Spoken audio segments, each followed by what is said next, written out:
TOD metre सक्तीच्या बाबतीत त्या विरोधात प्रशासनाच्या या निर्णयाच्या विरोधात तुम्ही उपोषणाचा मार्ग स्वीकारलेला आहे. नक्की कशा प्रकारचं उपोषण असणार आहे, काय आवाहन करणार आहात? गेले 1-1.5 वर्ष टीओडी मीटरच्या विषयासंदर्भात आम्ही बदलापूर शहरात बऱ्याच वेळा निवेदनं दिली, चर्चा झाली. त्यानंतर काही ज्या सोसायट्या आहेत, ज्या रिडेव्हलपमेंटला गेलेल्या आहेत, त्या सोसायट्यांमध्ये हे लोक आतमध्ये घुसून म्हणजे ज्या सोसायटीमध्ये लोक राहत नाहीयेत, तिथे वापरच नाहीये, तिथे ह्यांनी टीओडी मीटर कंपल्सरी लावले त्याही वेळेला. आणि ज्या वेळेला त्याची बिलं आली अमाप, म्हणजे काही लोकांनी, म्हणजे आपण म्हणू शकतो की बदलापूरमध्ये नोकरदार वर्ग मोठ्या प्रमाणावर जो सकाळी जातो आणि रात्री येतो. ज्या वेळेला ते रात्री घरी येतात त्यावेळेला ते टीओडी मीटर लावलेले असतात, ते त्यांना माहितीही नसतात. ज्यावेळेला बिल येतं त्यावेळेला समजतं की आपल्याकडे टीओडी मीटर लावला गेलाय. आणि हे सर्व होत असताना गेले 1.5 वर्ष जवळपास आम्ही MSEBशी ह्या विषयासंदर्भात चर्चा करत होतो, वारंवार निवेदन देत होतो, परंतु कुठल्याही प्रकारची त्यांच्याकडनं आम्हाला जसं पाहिजे तसं आमचा विषय जो आहे तो ते लोक संपत नव्हते किंवा त्या विषयाचं निराकरण होत नव्हतं. आणि आत्ताच्या कंडिशनला टीओडी मीटर बदलापूर शहरात सगळीकडे लावले गेले. टीओडी मीटर लावणारे जे कॉन्ट्रॅक्टर आहेत त्या लोकांशी आम्ही वारंवार चर्चा केली की तुम्ही सोसायट्यांमध्ये घुसून डायरेक्ट तुम्ही एखाद्या तिथे जो कोण वॉचमन असेल, सिक्युरिटी गार्ड असेल, त्यांच्याकडनं चावी घेऊन ते लोक कंपल्सरी म्हणजे जबरदस्तीचे मीटर बसवत होते आणि आजही ते बसवत आहेत. या सर्व गोष्टी घडत असताना एका साईडला वापर नाहीये आणि तुम्ही अमाप बिलं पाठवताय. बदलापूर ही चौथ्या दिशेने वाटचाल करणारे, मुंबईच्या चौथ्या दिशेने वाटचाल करणारं शहर आहे, परंतु इथे जो नोकरदार वर्ग आहे तो 20, 25, 30 हजाराची नोकरी करणार आहे, जिथे त्यांना लाईटची बिलं जी आहेत ते 11-12 हजार यायला लागलीत. मग त्या दिवशी आम्ही जेव्हा MSEBच्या ऑफिसला गेलो तर तिथे आम्हाला असं सांगितलं गेलं की आमच्या ज्या काही मागण्या आहेत त्या आम्ही थोड्याफार मागण्या तुमच्या आम्ही मान्य करू, पण टीओडी मीटर त्यांच्यावरती सरकारकडनं प्रेशर असल्या कारणाने ते कंपल्सरी करतायत आणि ते ज्या पद्धतीने लावत सुटलेत तर त्यांची कुठेही म्हणजे ते ऐकायला तयार नाहीयेत. त्यामुळे शेवटी आम्ही उपोषणाचा मार्ग स्वीकारला, कारण आमचेच एक बंधू आहेत ज्यांच्यावरती त्यांनी खोटा गुन्हा दाखल केला. मग आम्ही आता शेवटी लोकशाहीचा मार्गाचा वापर केला आणि आमरण उपोषणाला बसले जोपर्यंत टीओडी मीटर बदलापूर शहरात हे लोक लावणं कंपल्सरी बंद करणार नाहीत किंवा सोसायट्यांमध्ये घुसून तुम्ही लावताय तर तुम्ही परवानगी घ्या. तुम्ही विदाऊट परवानगी, आता काल परवापासून मला वाटतं बऱ्याच जणांना 48 तासाचं अल्टिमेटम दिलं आणि डायरेक्ट ते लोक मीटर लावणार आहेत. ही खूप चुकीची गोष्ट आहे.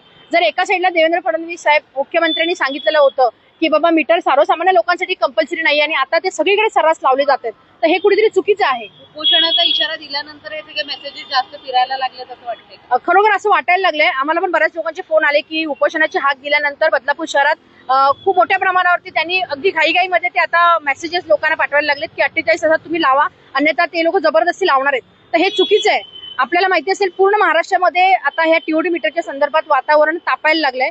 बदलापूर शहरामध्ये त्याहीपेक्षा भयानक परिस्थिती आहे. त्यामुळे शेवटी आम्ही उपोषणाचा मार्ग अवलंबला आणि जोपर्यंत आमच्या मागण्या मान्य होत नाहीत, आमच्या 15 मागण्या होत्या त्यातल्या 7 मागण्या त्यांनी मान्य केल्यात, पण टीओडी मीटर हा विषय ते लोक सोडायला तयार नाही. त्यांना वरतून प्रेशर आहे. त्यामुळे कुठेतरी सरकारला जाग येण्यासाठी आता हा आम्ही मार्ग अवलंबला आणि लोकशाहीच्या मार्गाने आम्ही चाललेलो आहोत. आमरण उपोषण होणार आहे आणि बदलापूरकरांना आपल्या माध्यमातून माझी विनंती आहे, कुठलाही पक्ष, कुठलाही राजकारण न करता तुम्ही ह्या सर्वसामान्यांसाठी जी काय मी हाक दिलेली आहे गेली 1.5 वर्ष, म्हणजे मला असं वाटत आम्ही असं म्हणणार नाही की काल परवा आम्ही हे उपोषण डायरेक्ट जाहीर केलंय. 1.5 वर्ष पाठपुरावा केल्यानंतर जर त्याच्यातून काहीच निष्पन्न होत नाहीये तर शेवटी आम्ही लोकशाहीच्या मार्गाने आमरण उपोषण करत आहोत. आणि बदलापूरकरांना माझी विनंती आहे की हे जे उपोषण आहे हे आमच्यासाठी नाहीये, तर आपल्या बदलापूरमधल्या राहणाऱ्या सर्वसामान्य लोकांसाठीचं उपोषण आहे. त्यामुळे आपण सर्वांनी ह्या उपोषणामध्ये सहभागी व्हा.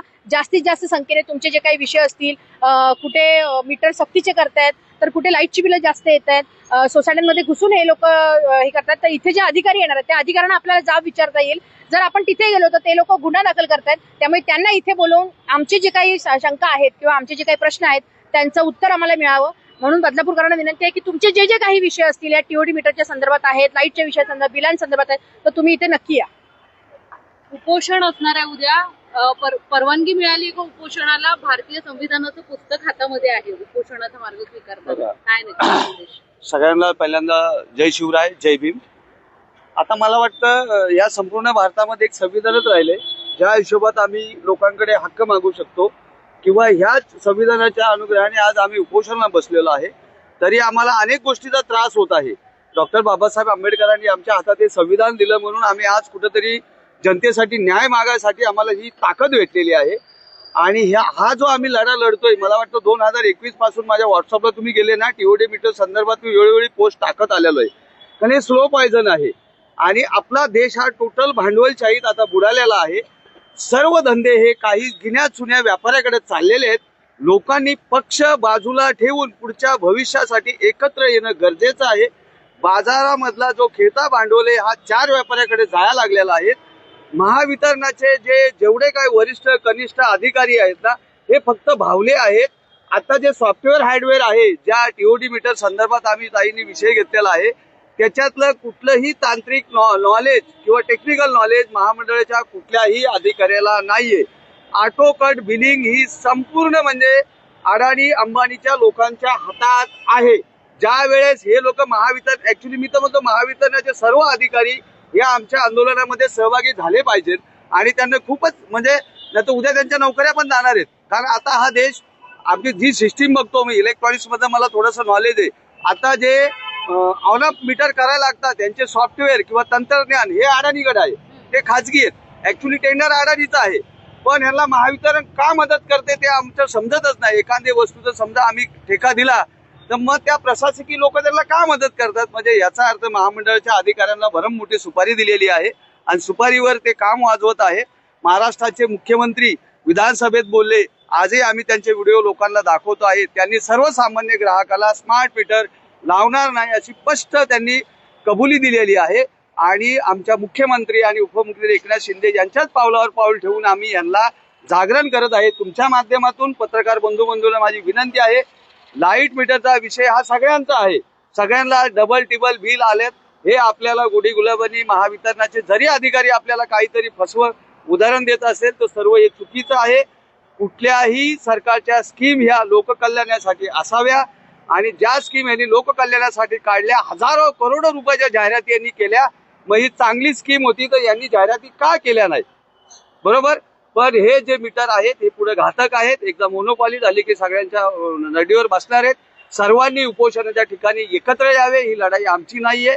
सगळ्यांनी आज अंबरनाथ, बदलापूर, कल्याण, डोंबिवली संपूर्ण महाराष्ट्रात हा प्रकार वाढत चाललेला आहे, जेणेकरून सरकारवर दबाव येईल आणि टीओडी मीटर सर्वसामान्य ग्राहकाला लावण्यापासून थांबेल. टीओडी मीटर ज्यावेळेस आपण विरोध करतो टीओडी मीटरला, त्यावेळेस अधिकाऱ्यांचा जो उर्मटपणा आहे तो समोर होता. आपण जर बघितलं तर अंबरनाथमध्ये एका नगरसेवकावरती गुन्हा दाखल झाला, बदलापूरमध्ये देखील अविनाश देशमुख यांच्यावरती गुन्हा दाखल झालेला आहे. यावर तुमची भूमिका काय असणार? बघा, सर्वसामान्य जनतेचे जेव्हा आमच्याकडे प्रश्न येतात की आम्हाला इथं आता अशी वागणूक भेटलेली आहे, ऍक्च्युली महावितरणाचे जे अधिकारी आहेत ना त्यांना त्यातलं काही टेक्निकली नॉलेज नाहीये, पण त्याला आता जबरदस्ती बसवलेलं आहे. तिथल्या महिला किंवा अतिशय उर्मिट आहेत, ते पगार आमच्याकडून घेतात आणि जनतेला उर्मिट सौजन्याने वागा तुम्ही. आणि हे मी तर वाटतो ह्या गोष्टीचा निषेध आहे. आमचे अविनाश देशमुख जे बंधू त्यांच्यावर जेव्हा गुन्हा दाखल झाला तेव्हाच आम्ही दोघं त्याच दिवशी पोहोचलो. बरं, उद्या उपोषण आहे. उपोषणाचं स्वरूप कसं असणार आहे? किती वाजल्यापासून उपोषणाला सुरुवात होणार आहे? साधारण कसं असेल? आम्ही सकाळी 11 वाजता उपोषण ठिकाणी येणार आहे. आई एकविराचं दर्शन घेणार, छत्रपती शिवाजी महाराजांना हार घालणार, त्याच्यानंतर डॉक्टर बाबासाहेब आंबेडकरचं पूजन होईल आणि आम्ही त्यानंतर उपोषणाला बसू. बस डेपो जवळ? हा, बस डेपो जवळ, गांधीनगर, बदलापूर पश्चिम. महावितरण प्रशासनाकडून काही तुमच्याशी संपर्क करण्याचा प्रयत्न झाला का उपोषणाची हाक दिल्यानंतर? आम्ही ज्यावेळेला त्यांना निवेदन दिलं हे उपोषणाचं, तर त्यांनी आम्हाला ते लहान पोरासारखी उत्तरं दिली. ते काय टेक्निकली बेसिस उत्तरं नाही आहेत, ते माझ्या बुद्धीला नाही पटली.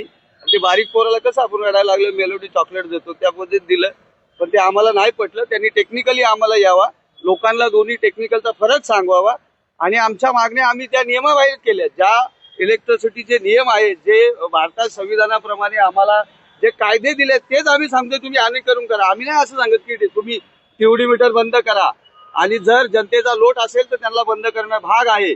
कारण तुम्ही जनतेसाठी आम्ही तुम्हाला तिथं पाठवलंय, आम्हाला रोज तिथं जायला येत नाही म्हणून. तर तुम्ही आमची जर शेंडी भाजत असाल तर जनतेने रस्त्यावर यावं. मॅडम, जर महावितरण प्रशासनाने तुमच्या मागण्या मान्य केल्या नाहीत तर मग त्यानंतरची भूमिका काय असेल? सर्वप्रथम मी सांगेन की बदलापूर शहर म्हणजे आपल्याला माहिती असेल, सोनिवली असेल, खरवई असेल, सर्वसामान्य माणूस लाईटचं बिल भरायचं असेल तर त्यांना तिथे जायचं असेल तर रिक्षाला 100-200 रुपये द्यावे लागतात. म्हणजे ती एक पिळवणूक झाली आहे. मध्यवर्ती ठिकाणी बदलापूर शहरात दोन्ही साईडला कुठेही नाही जिथे वीज बिल आकारलं जाईल, म्हणजे घेतलं जाईल, तर ते कुठेही होत नाहीये. आणि हे सर्व बघत असताना बदलापूर शहरात एकंदरीत मी महाराष्ट्राचं बोलण्यापेक्षा फक्त बदलापूर शहराचा विचार करेन की बदलापूर शहरामध्ये एकंदरीत लोकांची जी काही गळचेपी होते किंवा लोकांना वेगवेगळ्या प्रकारे त्यांना हॅरेस केलं जातंय, तर हे कुठेतरी थांबावं. आणि टीओडी मीटर लावत असताना यांनी लोकांची विचारायला पाहिजे. तुम्ही डायरेक्ट जर मीटर लावत असाल तर ती खूप चुकीची गोष्ट आहे. त्यांना 36 तासाची आता ज्या पद्धतीने ते 48 तासाची नोटीस देतात किंवा त्यांना मेसेज जातात, तर तुम्ही 1 महिना आधी तरी मुदत द्या लोकांना. तर ते काय तुम्ही ते देत नाहीयेत आणि डायरेक्ट जर करतायत तर ती खूप चुकीची गोष्ट आहे. लोकांनी ट्रेस पासिंगचा गुन्हा लोक त्यांच्यावरती दाखल करू शकतात, कारण माझी वस्तू चोरून नेलेली आहे हे खूप भयानक आहे. आणि हे सर्व करत असताना आम्ही आता उपोषणाचा एक शस्त्र हातात घेतलेलं आहे. उपोषण आमरण उपोषण आहे. जोपर्यंत महावितरणाचे अधिकारी इथे येऊन आमच्या प्रश्नांची उत्तरं व्यवस्थित देत नाहीत तोपर्यंत उपोषण संपणार नाही. मग यामध्ये आमचं जे काही बरं वाईट होईल त्या गोष्टीला सर्वस्वी महावितरण अधिकारी आणि महामंडळ जबाबदार असेल. आपण देशभरात बघतोय बऱ्याच राज्यांमध्ये टीओडी मीटरची अतिशय म्हणजे वाईट अवस्था आहे. अगदी टीओडी मीटरला बाहेरचा रस्ता दाखवलेला आहे. आपल्या बदलापूर शहरात देखील आता कुठेतरी तो जनक्षोभ जो आहे टीओडी मीटरच्या विरोधातला तो आता पाहायला मिळतोय. पण आपण महावितरणचा जर कारभार पाहिला तर त्यांच्या सगळ्या जुन्या जे ट्रान्सफॉर्मर आहे, जी लाईन आहेत त्या अगदी जुनाट आहेत, रोज त्रास सहन करावा लागतो. मात्र टीओडी मीटरच्या बाबतीत जी सक्ती केली जाते असं का होतंय? तुमचा मुद्दा अगदी रास्त आहे. महावितरणाचे जे ट्रान्सफॉर्मर आहेत म्हणजे त्यांनी आधी ते व्यवस्थित करायला पाहिजे होते, नंतर टीओडी मीटर सक्तीचे करायला पाहिजे होते. तर ते न करता कुठेतरी टीओडी मीटर मध्येच आणून ठेवले आणि टीओडी मीटर कंपल्सरी करतात, जे सक्तीचे त्यांनी करायला घेतल्यात. तर हे खूप चुकीचं आहे. तुम्ही लोकांवरती सरळ अन्याय करताय आणि ह्या अन्यायाचा जो उद्रेक आहे तो ह्या उपोषणाच्या माध्यमातून महावितरणाला आणि सरकारला पण दिसेल. अजून एक मला आवाहन करायचं, कुळगाव बदलापूर मधील सर्व सोसायटी धारक ज्यांच्याकडे मीटर आतापर्यंत बदली झालेले नाही किंवा बदली होणार आहेत त्यांनी ताबडतोब एक निवेदन महावितरणामध्ये द्यायचं आहे. त्याची पोच घ्यायची आहे. स्वतःचे मीटरला लॉक लावून ठेवा. चावी महावितरणाला देऊ नका. ते लोक आले तर आमच्याशी संपर्क साधा, आम्ही 2 मिनिटात तिथं येऊ. जरी महावितरणाचा स्मार्ट मीटर त्यांची प्रॉपर्टी असेल तरी ते तुमच्या प्रॉपर्टीमध्ये लावतायत आणि त्याला लॉक लावणं हे प्रत्येक सोसायटीवाल्यांचं कर्तव्य आहे. आणि ज्या ठिकाणी तुमच्यावर जबरदस्ती होत असेल आम्हाला फोन करा, आम्ही तिथं पोहोचू. त्या ठिकाणी आपण पाहिलेलं आहे